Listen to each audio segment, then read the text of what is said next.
Footballer Ched Evans is to have his rape conviction reviewed by the Court of Appeal. The Wales football international was jailed for 5 years in 2012 after being found guilty of raping a 19-year-old woman at a hotel near Rhyl. Evans, 26, was released last year after serving half of his sentence. The Criminal Cases Review Commission, CCRC, referred the conviction after his lawyers lodged fresh evidence.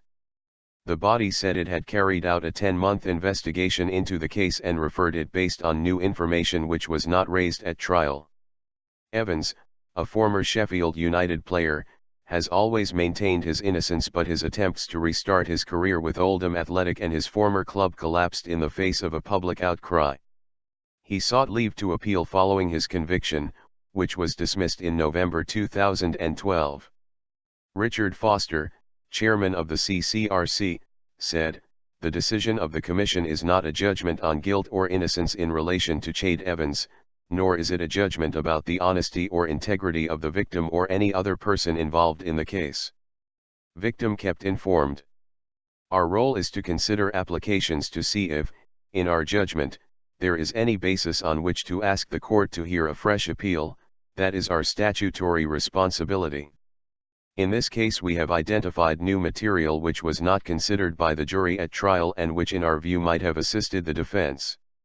In those circumstances, it is right and proper for the matter to be before the court so that they can decide whether or not the new information should affect the verdict in this case."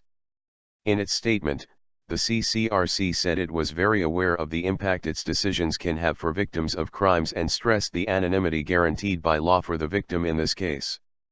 It said, "We have been particularly mindful of the targeted abuse suffered by the victim in this case and have sought to act accordingly.